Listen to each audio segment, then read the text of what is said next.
ईद से पहले हुकूमत सिंध ने कराची के हवाले से एक अजीबोगरीब फैसला किया है जो माहिरीन के मुताबिक कराची के शहरियों की ज़िंदगी को मज़ीद अजीरन कर देगा।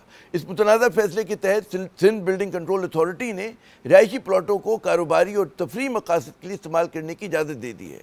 चाइना कटिंग पार्ट 2 का सिलसिला शुरू हो गया। ये फैसला जो है SBCA ने जो है कवानीन में रद्दबदल करते हुए किया, जिससे रिहायशी इलाकों में काम करने वाले हज़ारों बल्कि लाखों गैर कानूनी तजारती जो इदारे हैं उनको कानूनी हैसियत मिल जाएगी। दुनिया भर में रिहायशी इलाकों में कमर्शियल सरगर्मियों की इजाज़त नहीं होती। इसी सिलसिले में हम देखते हैं कि जिस सिंध हाई कोर्ट ने मुख्तलिफ बेंचेज हैं उन्होंने शहरियों की शिकायत पर जो है रिहायशी इलाकों में स्कूल, रेस्टोरेंट्स और दीगर जो तजारती सरगर्मियाँ हैं उसके खिलाफ शिकायत सुनी और उसके खिलाफ अहकाम जारी किए। अदालत ने गैर कानूनी इजाज़त देने पर SBCA और KDA के अफसरान के खिलाफ वारंट्स और तौहीन अदालत के नोटिस भी जारी किए माजी में, मगर फिर एक एक करके सब जो नोटिस थे वो वापस ले लिए गए। अब इस फैसले के बाद जो है जो ताज़ा तरीन फैसला है, शहर का हुलिया बिगाड़ने वाले जो बिल्डर माफिया है उसको कहने वाले कहते कि जी खुली छूट मिल चुकी है, जिसके नतीजे में पहले से जो तबाहाल शहर का बुनियादी ढांचा इंफ्रास्ट्रक्चर है वो मजीद तबाही का शिकार होगा। कराची में रहने वाले अच्छी तरह से वाकिफ़ है कि जी रिहायशी प्लाटों पर चलने वाले ज़्यादातर कारोबारी इदारों का ताल्लुक जो है वो बासर अफराद से जिनके गैर कानूनी कारोबार को कानूनी तहफ़्फ़ुज़ मिल जाएगा। यानी कि पैगाम ये मिला है कि आप पहले कानून तोड़ें और उसके बाद वो कानून तब्दील करवा दें और कानून शिकनी और जुर्म को जुर्म ना रहने दें। ये कमाल फ़न है। इस अहम मामले पर बात करने के लिए हमारे साथ मौजूद हैं अमीर जमात इस्लामी कराची मोहतरम मुनीम ज़फ़र खान साहब। मुनीम साहब ये बताइएगा कि जो अभी सिंध बिल्डिंग कंट्रोल अथॉरिटी ने फैसला किया है कि जिसके तहत जो है वो रिहायशी इलाके बासानी कमर्शियल हो सकते हैं, उसके क्या असरात होंगे, क्या मुहरक़ात हैं इस फैसले के? सिंध बिल्डिंग कंट्रोल अथॉरिटी ने जो फैसला किया है ये कराची के तबाहाल इंफ्रास्ट्रक्चर जो इस वक्त तबाही है, हर जानिब सड़कें खुली हुई हैं और ये तो फैसला अभी कर रहे हैं, लेकिन फैसले से पहले ही सूरत-ए-हाल ये है कि 80-80 गज के और 60-60 गज के घरों पर 6-6 मंजिला इमारतें बनी हुई हैं। इसके नतीजे में तो ये शहर मजीद तबाही की जानिब जाएगा और ये जो चेंजिंग की गई है ये जारी बात है पैसा कमाने का एक धंधा है जो पीपल्स पार्टी ने शुरू किया हुआ है और इसी के पेश नज़र इन्होंने ये चेंजिंग करी है। SBCA के बायलॉज में तब्दीली की है और तब्दीली करके इन्होंने जो है वो इतनी जहमत भी नहीं की कि ये बायलॉज अगर तब्दील कर रहे हैं तो उसके लिए बाकायदा ये रास्ता इख्तियार करते, कानून साजी करते, कोई रास्ता इख्तियार करते। बायलॉज को तब्दील करना क्या इतना ही आसान है? उसको सिंध असेंबली में लाने की जरूरत नहीं है? देखिए ये तो पीपल्स पार्टी तो अब जिस सतह पर पहुंच गई ये बातचीत पर भी यकीन नहीं रखते। आपने देखा ना पिछले दिनों जो यूनिवर्सिटीज के हवाले से जो कवानीन पास हुए हैं उन कवानीन के पास होने में भी इन्होंने किसी से बातचीत करना भी गवारा नहीं समझी और कोई भी ब्यूरोक्रेट जो है वो वाइस चांसलर बन सकता है और असातिज़ा कराम एहतियात करते रहे, बातचीत के लिए वो खड़े रहे, लेकिन इन्होंने असेंबली से बाहर निकलकर बातचीत करना भी गवारा नहीं की।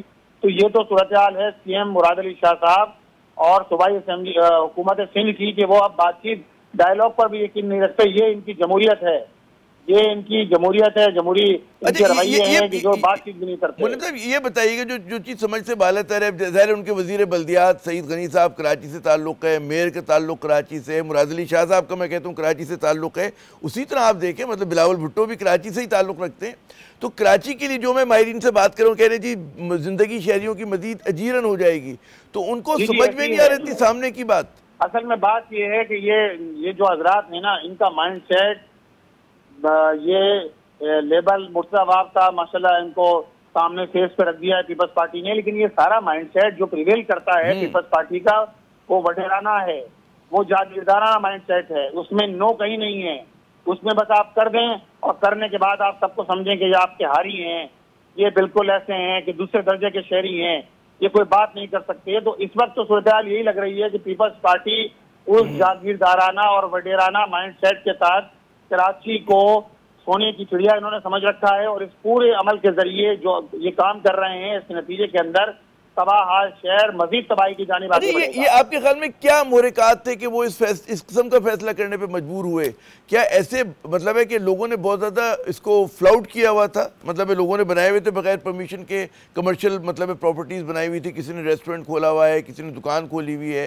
देखिए ये तो अब जिस तरह की महंगाई की सूरत हाल है, जिस तरह की सूरत हाल है, जब आप ये तो है कि शहर भर में हम देखते हैं बाज़ जगह पर स्कूल तो बने हुए हैं बड़ी तादाद में स्कूल बने हुए हैं और प्राइवेट स्कूल तो सारे हैं ही, बेंगलोर में बने हुए हैं, इन्हीं जगहों पर बने हुए हैं प्राइवेट स्कूल।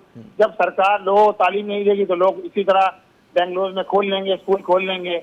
लेकिन बात यह है कि इससे हटकर भी अगर देखा जाए तो शहर के अंदर, शहर के बड़े इलाके ऐसे हैं कि जहां अभी भी इन कानून और कायदों ज़ाब्तों की पाबंदी थी, जिसके नतीजे के अंदर कम से कम उन इलाकों के अंदर कम से कम ये अपॉर्चुनिटी, ये आसानी मौजूद थी कि लोग मूव कर सकते थे। वरना आप देखें नाजाबाद की सूरत हाल देखें, हर जगह इन्होंने कमर्शलाइजेशन कर दी है। नाजाबाद देखें बिल्कुल, यानी नाजाबाद के अंदर तो इन्होंने इतना ज्यादा कर दिया है कि पोर्शन माफिया है पूरी, जिसके नतीजे के अंदर पोर्शन बना बना के बेच रहे हैं। अब देखें निजाम वही है, पुराना आपका सीवरेज का निजाम है, वही पानी का निजाम है। आपने बना दिया डबल डबल ट्रिपल आपने घर बना दिए, पोर्शन बना के बेच दिए, जिसके नतीजे में सारा निजाम तबाह है। क्या सीवरेज का निजाम, क्या पानी का निजाम, गाड़ियां खड़ी करने तक की जगह नहीं है, लोगों को चलने फिरने की जगह नहीं है आबादियों के अंदर। इसके नतीजे में तो तबाही है। और देखें पीपल्स पार्टी के पेश नजर सिर्फ एक चीज है, शुरू दिन से पीपल्स पार्टी पैसा बटोरना चाहती है, उसके हर अमल से साबित होता है। आप देख लें कौन सा ऐसा प्रोजेक्ट है कि जिसके अंदर पीपल्स पार्टी ने कोई डेडलाइन दी हो, कोई चीज की हो, कोई पॉजिटिव चीज शहर को मिली हो। शहर को तबाही और बर्बादी के अलावा इन्होंने 17 साल के अंदर कुछ नहीं दिया है। ये तो साबित होती है चीज। आप रेड लाइन की बात उठा लीजिए, आप इंफ्रास्ट्रक्चर देख लीजिए, आप इसी तरह BRT देख लीजिए, जो अजाब बन गई है शहरियों के लिए, लेकिन ये देने के लिए कुछ तैयार नहीं है। ये सारा कुछ माल हड़प करना चाहते हैं। ये चाहते हैं कि सारा माल बनाया जाए, हड़प किया जाए, अपने बैंक बैलेंसेस के अंदर इजाफा किया जाए। अच्छा, मैं पीपल्स पार्टी के कुछ दोस्तों से बात करता हूँ, कहते जी मतलब है कि आम आदमी का मसला है, मिडिल क्लास के लोगों ने जो है कमर्शियल वो मतलब है तब्दील कर दिया, उन्होंने रेजिडेंशियल इलाकों में कमर्शियल चीज़ें बना दी हैं। वो कहते हैं जी बड़ा ही तो शहरियों को इससे फ़ायदा होगा और वो रोजगार मिलेगा, तो बड़ा प्रो पीपल फैसला है जी।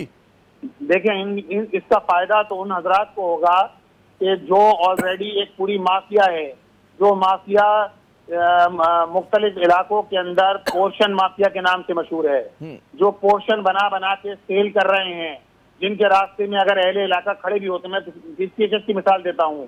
PCHS इतनी बेहतरीन लोकेलिटी, इसके अंदर अब आप पोर्शन बना बना के बेच रहे हैं। आप 4-4 मंजिला इमारतें खड़ी कर रहे हैं, आप 6-6 मंजिला इमारतें खड़ी कर रहे हैं। क्या PCHS, क्या नाज़ाबाद, क्या लियाकताबाद, आप लियाकताबाद में जाके देख लीजिए, 60-60 गज पे 6-6 मंजिला इमारतें खड़ी करती हैं। ये तो हर लिहाज से रिस्की है कि आप शहर को कंक्रीट का जंगल बना रहे हैं और इसके नतीजे में एनवायरमेंटल जो चेंजेस आएगी उसका भी इनको इदराक नहीं है। तो जिस तरह ये कुछ कर रहे हैं शहर के साथ, लिहाजा हम इसकी मजम्मत करते हैं और हमारा वो रास्ता इख्तियार करेंगे जिसके जरिए इन सारी चीजों का सद्देबाब किया जा सके। हम कोर्ट का रास्ता इख्तियार करेंगे, हम चैलेंज करेंगे इंशाअल्लाह ताला इसको। अच्छा, मुझे एक और साहब यही कहते हैं कि आप जब कोर्ट में जाएंगे तो बहुत आसानी के साथ चीज़ें ये फेक मतलब है ख़त्म किया जा सकता है इस तरह की जो चेंजेस हैं, लेकिन अगर उसके बावजूद ये सिंध असेंबली से मंजूर करवा लेते तो क्या इम्कान है कि ये चीज़ लीगलाइज हो जाएगी? कहेंगे कि इनको तो जो कुछ करना है ये करें, लेकिन कम अज कम पीपल्स पार्टी को ये बात समझना चाहिए, जो बात करते हैं जमहूरियत की बात करते थकते नहीं है। जिनकी पार्टी में जमहूरियत नहीं है लेकिन ये जमहूरियत की बात करते हैं तो भाई कम अज कम कोई डायलॉग होता है, आप बात तो करें। आप असेंबली में लेकर आए, आप असेंबली में लेकर भी नहीं आते, आप जो है वो इसको इन्फोर्स कर देते हैं, लोगों के ऊपर जो है वो थोप देते हैं और नतीजा क्या होता है? नतीजा शहर की तबाही, शहर की बर्बादी। अच्छा, आखिरी मेरा सवाल जो मतलब है पैगाम मिला है इस वक्त दुनिया को कि पहले आप कानून तो उसके बाद मतलब है बजाय इसके कि आपको जुर्म की सजा मिले या उसको चीज़ को दुरुस्त किया जाए, वो आप कानूनी तब्दील करवा देते हैं। तो ये हमने देखा नैब ऑर्डिनेंस से लेकर यहाँ पर भी वो एक सिलसिला है जो दराज होता जा रहा है। जी ऐसी है इस वक्त शहर के साथ यही कुछ हो रहा है। आप कानून तोड़ने के बाद फिर आप जो है खुद इसको कानूनी शक्ल देने के लिए फिर वो कानून तब्दील हो जाए। अच्छा, ये बताइए इस मामले पे आप क्या MQM के साथ पाकिस्तान तहरीक इंसाफ के साथ कोई बात करेंगे कि कोई मुश्तरका एक महाज बनाया जा सके या आप खुद तना चैलेंज करेंगे कोर्ट में जाकर? तो ऑलरेडी इस पे शहर के मसाइल के हवाले से अल्हम्दुलिल्लाह हम आवाज बुलंद कर रहे हैं। हमने शहर के जितने मसाइल हैं, चाहे पानी, बिजली, गैस, इसी तरह SBC की गैर कानूनी जिस तरह इन्होंने अप्रूवल दी है, अमेंडमेंट की है, तो इसके हवाले के खिलाफ अल्हम्दुलिल्लाह जमात इस्लामी तवाना आवाज है। हम ये समझते हैं कि जमात इस्लामी बहुत पॉजिटिवली इन सारे इशूज को लेकर चल रही है और अगर कोई पार्टी समझती है इन सारी चीजों के हवाले से बात करना चाहती है तो रास्ते खुले हैं। रास्ते खुले हैं, रास्ते खुले। और क्या पीपल्स पार्टी से भी आप लोग बात करेंगे, मतलब उनको भी कुछ समझाने की कुछ? क्या बात की जाए, पीपल्स पार्टी तो 17 साल से सूबे में बरसदार है। पीपल्स पार्टी तो वफाक का हिस्सा है और एमकेएम खुद इसकी पार्टनर है वफाक के अंदर। मुस्लिम लीग नून, पीपल्स पार्टी, एमकेएम, ये सारे तो शराकतदार हैं, ये मिल बांट के खा रहे हैं।